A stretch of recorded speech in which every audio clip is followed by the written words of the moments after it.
नमस्कार, स्वागत है आप सभी का।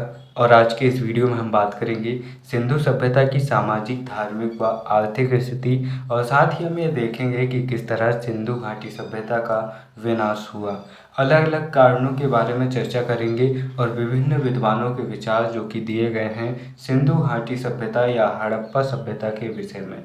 इस सभ्यता से जुड़े पहले ही और कई वीडियो हम 2-3 पार्ट्स हम पहले ही बना चुके हैं सिंधु घाटी सभ्यता पर, जिन्हें आप चैनल में जाकर देख सकते हैं। यहाँ पर सिंधु घाटी सभ्यता की सामाजिक, धार्मिक व आर्थिक स्थिति को हम देखते हैं। यहाँ हम सामान्य रूप से जो फैक्ट हैं उन पर चर्चा कर रहे हैं, ना कि पूरी थ्योरेटिकल रूप में। हम यहाँ पर सामान्य रूप से उन तथ्यों को समझ रहे हैं जो बहुत ज़्यादा हाईलाइटेड रहते हैं और परीक्षाओं में अक्सर इन्हीं से प्रश्न बनते हैं। तो आइए देखिए, नगरीय सभ्यता यानी कि सिंधु घाटी सभ्यता एक नगरीय सभ्यता थी। यहाँ पर लोथल, मोहनजोदड़ो और हड़प्पा जैसे ऐसे शहर मिलते हैं जो कि आज के शहरों से भी ज़्यादा सभ्य हमें नज़र आते हैं, क्योंकि आज भी हम कई जगह बड़े बड़े शहरों में ड्रेनेज सिस्टम से परेशान होते हैं, बारिश में अलग अलग समस्याएं होती है। लेकिन यहाँ पर का जो निर्माण ढांचा था और यहाँ पर की जो व्यवस्था थी वो इतनी चाक चौबंद थी जितनी ज़्यादा बेहतर आज भी नहीं है। दूसरा बिंदु आता है मातृसत्तात्मक परिवार। यहाँ पर मातृसत्तात्मक परिवार की व्यवस्था थी जो कि भारत में केवल इसी समय पर हमें देखने को मिलती है और इसके बाद सिर्फ एक वंश में हमें देखने को मिलती है जहाँ पर भी केवल माता का नाम राजा अपने नाम के आगे लगाते थे और कुल मिलाकर वहाँ भी पितृसत्तात्मक शासन था, वो है सातवाहन वंश। यहाँ पर सिंधु घाटी सभ्यता में परिवार की मुखिया माता हुआ करती थी और एकल परिवार व्यवस्था थी, संयुक्त परिवार व्यवस्था नहीं थी, एकल परिवार व्यवस्था थी और मात्र सत्तात्मक परिवार था, यानी कि परिवार की मुखिया, समाज की मुखिया माता हुआ करती थी, औरत हुआ करती थी और महिलाएं थी। उन्हें सभी प्रकार के राजनीतिक, सामाजिक सभी प्रकार के अवसरों पर समान रूप से पुरुषों के साथ सम्मिलित होने के अवसर थे, यानी कि महिलाएं हर उस कार्यक्रम में सहभागी हो सकती थी जिस कार्यक्रम में पुरुष शामिल होते थे। और इसके बाद में वर्ग विषमता देखते हैं। यहाँ पर कुछ श्रमिक आवास मिले हैं जो दास प्रथा के संकेत देते हैं। हालांकि यहाँ पर वर्ण व्यवस्था के प्रमाण नहीं मिलते हैं और यहाँ पर वर्ण व्यवस्था जैसी कोई चीज़ हमें देखने को नहीं मिलती, लेकिन जो अलग से श्रमिक आवास मिले हैं उनसे यह अनुमान जरूर लगाया जाता है कि यहाँ पर कुछ हिस्से पर या फिर कुछ मात्रा में दास प्रथा जरूर रही होगी। सिंधु घाटी सभ्यता में हमें मूर्ति पूजा के प्रमाण मिलते हैं। यहाँ पर हमें पशुपतिनाथ की मूर्ति मिलती है, हमें यहाँ पर धरती माता की मूर्ति मिलती है जहाँ पर एक मटके से एक पेड़ के रूप में एक देवी को निकलते हुए दिखाया गया है, जो कि मृण मूर्ति है यहाँ पर, जिसे धरती माता की मूर्ति कहा गया है। तो इस प्रकार से हमें अलग अलग प्रकार की मूर्तियाँ मिलती है जो कि ये प्रमाण है कि यहाँ पर मूर्ति पूजा की शुरुआत हो चुकी रही होगी या फिर इनकी जो कला थी, कला शैली थी, उससे हम इनके ज़रिए रूबरू होते हैं। लेकिन हमें सिंधु घाटी सभ्यता में मंदिर के प्रमाण नहीं मिलते हैं। यहाँ पर एक भी मंदिर हमें देखने को नहीं मिलता है और सबसे पवित्र पशु जो कि यहाँ पर माना गया है वो है एक श्रृंगी वृषभ। एक श्रृंगी वृषभ था जिसे शक्ति के प्रतीक के रूप में जाना जाता था। यह सबसे ज़्यादा पवित्र पशु वृषभ को माना गया है, यानी कि एक सींग वाले बैल को माना गया है। यहाँ पर एक श्रृंगी वृषभ को माना गया है। जो कुंवड़ वाले बैल आपने देखे होंगे जिन्हें हम सांड कहते हैं, उस तरह के जो बैल हुआ करते हैं उनकी पूजा यहाँ पर की जाती थी। अब इसके बाद में देखिए सिंधु घाटी की अर्थव्यवस्था और समझिए कि कितनी समृद्ध अर्थव्यवस्था थी ये।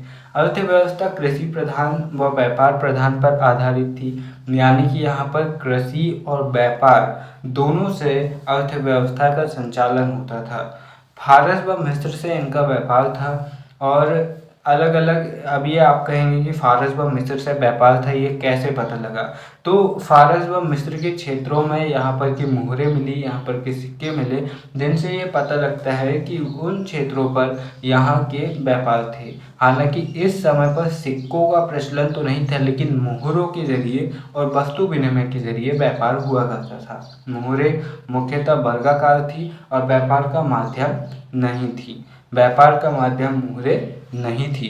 मुहरे का मतलब आप समझ रहे हैं? मुहर का मतलब होता है सील या फिर स्टाम्प। जैसे आप किसी कलेक्टर की सील देखते हैं या फिर किसी अधिकारी की सील देखते हैं, उस तरह से ये सील होती थी। जैसे किसी राजा ने अपनी मुहर दी और बोला जाओ उस राजा के पास इसे लेकर जाओ, वो आपको सामान दे देगा। तो इस तरह से होता था। हालांकि जो व्यापार था मुख्य रूप से वस्तु विनिमय पर आधारित था। लोहे के प्रमाण यहाँ पर नहीं मिलते हैं और मंदिर के प्रमाण भी यहाँ पर से नहीं मिलते हैं। कपास और स्वास्तिक का प्रमाण सबसे पहले हमें सिंधु घाटी सभ्यता से ही मिलता है। स्वास्तिक जिसे नाजियों ने बहुत ज़्यादा इसे अपमानित किया या फिर इसे एक अलग सिंबल के रूप में प्रमाणित कर दिया, लेकिन जो स्वास्तिक है वो हिंदू धर्म या फिर जो भारतीय संस्कृति है उसका एक अभिन्न अंग है और इसका प्रमाण सबसे पहले हमें सिंधु घाटी सभ्यता में देखने को मिलता है। घोड़े के प्रमाण यहाँ पर सुरकोटड़ा गुजरात में मिलते हैं। तो यहाँ पर ये कह सकते हैं कि इस समय पर घोड़े थे, लेकिन इस बात का कोई प्रमाण नहीं मिलता है कि सिंधुवासी या फिर जो सिंधु के निवासी थे वो घोड़े का उपयोग करना जानते थे। क्योंकि यहाँ पर ऐसे कोई भी, क्योंकि अगर आप ही सोचिए, अगर ये घोड़े के प्रमाण को जानते तो घोड़े इनके जीवन के मुख्य साधन होते। जैसे ये गायों के लिए, गायों की इनकी मूर्तियाँ मिलती है, बैलों की ये सबसे ज़्यादा पूजते हैं, उसी तरह घोड़े की भी मूर्तियाँ हमें देखने को मिलती। कुछ ऐसे प्रमाण हमें मिलते कि घोड़े के गले में एक कंकाल मिला है जिसके गले में कुछ डला हुआ है कि वो पालतू था। तो यहाँ पर ऐसा कुछ नहीं मिला है। इससे ये कह सकते हैं कि जैसे बहुत सारे जंगली जानवर जो कि हम आज भी देखते हैं, जिनके बारे में हम सुनते हैं लेकिन हम उन पर काबू नहीं कर पाते हैं, वो मानव जीवन के हिस्से नहीं हैं। इसी तरह से इस समय पर घोड़े जरूर थे, क्योंकि सिरकोटड़ा गुजरात से घोड़े के अवशेष मिले हैं, लेकिन घोड़े के प्रयोग से सिंधुवासी अनजान थे और उन्हें घोड़ा चलाना आता नहीं था। अब इसके बाद में आप देखिए सिंधु सभ्यता का पतन कैसे हुआ। तो हमने यहाँ पर जो सिंधु सभ्यता है वहाँ पर हमने इनकी सामाजिक, धार्मिक, आर्थिक स्थिति के बारे में समझा, अर्थव्यवस्था के बारे में समझा। और मैं पहले ही आपको बता चुका हूँ कि हम यहाँ पर इन वीडियोस के लिए सबसे पहले, चूँकि ये चैनल की शुरुआती वीडियोस हैं, इसीलिए हम यहाँ पर शुरुआती रूप में फैक्ट के रूप में या फिर नॉर्मल उन चीज़ों को पढ़ रहे हैं जो सीधे तौर पर परीक्षा में पूछी जाती है। हम यहाँ पर एमए लेवल पर या फिर पीएचडी लेवल पर नहीं पढ़ रहे हैं, हम यहाँ पर सीधे एग्ज़ाम के पॉइंट ऑफ व्यू से पढ़ रहे हैं, जो बहुत ज़्यादा ज़रूरी है, सिर्फ उससे पढ़ रहे हैं। लेकिन आने वाले वीडियोस में हम सीधे तौर पर चीज़ों को पीएचडी लेवल पर पढ़ेंगे, बहुत ज़्यादा डीपली पढ़ेंगे। या फिर आप इसका नमूना देखना चाहते हैं तो आप, एक चैनल है द हिस्ट्री, इसी चैनल में आपको एक चैनल मिल जाएगा द हिस्ट्री, जो कि मेरा दूसरा चैनल है। वहाँ पर आप जाकर समझ सकते हैं कि कैसे मैंने एमए की अलग अलग प्लेलिस्ट में कितना डीप में पढ़ाया है। पढ़ाया है से कहने का मतलब है कि खुद पढ़ा है, क्योंकि मैं खुद भी स्टूडेंट हूँ, इसीलिए मैं ये क्लेम नहीं करता कि मैं आपको पढ़ा रहा हूँ, चूँकि मैं खुद पढ़ रहा हूँ और साथ में आपकी भी हेल्प थोड़ी बहुत कर रहा हूँ।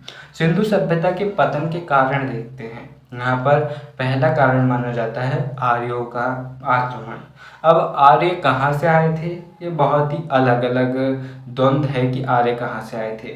जहाँ बाल गंगाधर तिलक आर्य को आर्कटिक से मानते हैं, वहीं पर कुछ मध्य एशिया से मानते हैं और कुछ अलग अलग क्षेत्रों से मानते हैं। और जो आर्य जाति थी, कहते हैं कि जो उत्तर भारत में जो लोग रहते हैं वो वर्तमान में आर्य है, और जो दक्षिण भारत में जो द्रविड़ रहते हैं वो पहले सिंधुवासी थे। जब आर्यों ने आक्रमण किया तो उन्हें धकेल दिया और वे दक्षिण भारत की ओर उन्हें पलायन करना पड़ा, ऐसा माना जाता है, ऐसी थ्योरी है। लेकिन इसके कोई प्रमाण नहीं है कि सच में आर्यों ने आक्रमण किया या नहीं। ये एक रीज़न के तौर पर गॉर्डन चाइल्ड, मार्टिमर व्हीलर जैसे इतिहासकारों के नज़रिए से देखा जाता है।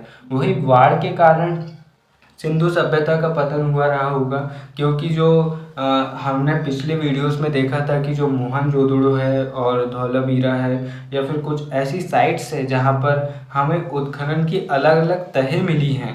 जैसे सिंधु घाटी सभ्यता का जो मोहनजोदड़ो है उसे मृतकों का टीला ही इसलिए कहा जाता है क्योंकि वहाँ पर रेत की 7 परतें मिली हैं। जैसे ऐसा लगता है कि वो 7 बार बसा और 7 बार नष्ट हुआ होगा, या फिर भूकंप के ज़रिए या फिर बाढ़ के ज़रिए, क्योंकि वहाँ पर रेत की परत मिली है। इसके कारण एस.आर. राव, जॉन मार्शल और अर्नेस्ट मेके जैसे इतिहासकारों और पुरातत्वविदों ने इसी आधार को मानकर बाढ़ सिंधु घाटी सभ्यता के पतन का कारण माना है। वहीं पर धर्मपाल अग्रवाल सरस्वती नदी का सूखना इस सभ्यता के पतन का कारण मानते हैं। चूँकि सरस्वती नदी इस समय की सबसे प्रमुख नदी थी, यही कारण है कि इस सभ्यता का एक नाम हमें सिंधु सरस्वती सभ्यता भी कहने को मिलता है। और जो सरस्वती नदी है, हम सुनने को आता है कि वो पूर्व राजस्थान क्षेत्र में बहती थी, जो कि आज विलुप्त हो चुकी है। तो सरस्वती नदी का सूखना या इसका अचानक से इसका विलुप्त हो जाना भी इस सभ्यता के पतन का कारण माना जाता है। लेकिन और भी कारण हैं, जैसे भयंकर गर्मी या फिर जो बहुत ही ज़्यादा सूखा से जो गर्मी पड़ी है उसके कारण ब्लास्ट हुआ होगा और उससे पतन हुआ होगा, ऐसा दीमिययेव कहते हैं। वही केनेडी ने मलेरिया के प्रमाण यहाँ पर मिले हैं, जिससे केनेडी ने कहा है कि महामारी के कारण सिंधु घाटी सभ्यता का पतन हुआ होगा।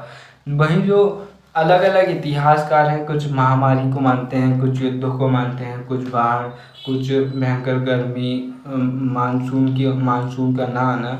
तो इस तरह से अलग अलग कारण जिसे जो प्रमाण मिले उसने वो मान लिया। लेकिन कोई एक प्रमाण नहीं है कि इसके चलते सिंधु घाटी सभ्यता का पतन हुआ होगा। सिंधु सभ्यता के स्थलों के पतन का समय समय पर अलग अलग है, अतः पतन के कारण भी अलग अलग रहे होंगे। अभी पर्याप्त रिसर्च की आवश्यकता है।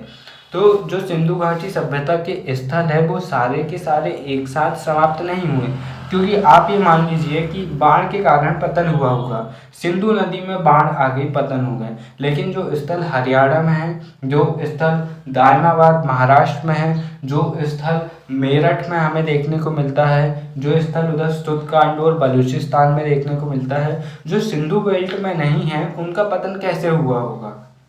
और अगर आप ये मानते हैं कि बाढ़ या फिर इसका क्षेत्रफल तकरीबन 13 लाख वर्ग किलोमीटर में फैला था, 13 लाख वर्ग किलोमीटर का क्षेत्र सिर्फ एक समस्या से पतन कैसे हो सकता है। यही कारण है कि इतिहासकार किसी एक मत में नहीं पहुंच पाए हैं। हालांकि हमें लिखना है आंसर, और इन्हीं पॉइंट्स के जरिए आप अपने आंसर को बढ़ा सकते हैं। तो यहाँ पर मैंने पॉइंट्स दिया हूँ आपको, जैसे आर्यों के पतन के कारण गॉर्डन चाइल्ड, मार्टिमन व्हीलर। अगर आप किसी एग्ज़ाम में मेंस में लिखते हैं, चूँकि मेंस के हिसाब से तो नहीं है, लेकिन आप अपने कॉलेज के एग्ज़ाम में आंसर राइटिंग करते हैं तो आप इन्हीं पॉइंट्स को अपनी भाषा में बढ़ा सकते हैं। हालांकि ये जो है विभिन्न प्रतियोगी स्टेट पीएससी लेवल के फैक्ट मैं आपको बता रहा हूँ। अगर आपको यकीन ना हो तो आप अपने पुराने प्रश्न पत्र को उठाकर देख सकते हैं।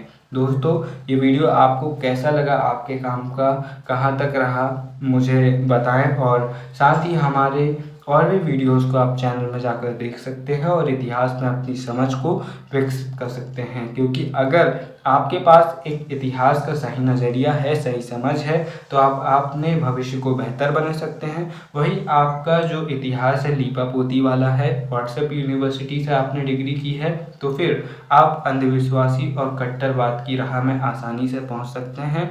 और फिर आप अपने अल्प ज्ञान पर लोगों को जीतने की कोशिश करेंगे और महामूर्ख साबित होंगे। तो फिर मिलेंगे अपने और दूसरे वीडियो में, तब तक के लिए नमस्कार, जय हिंद।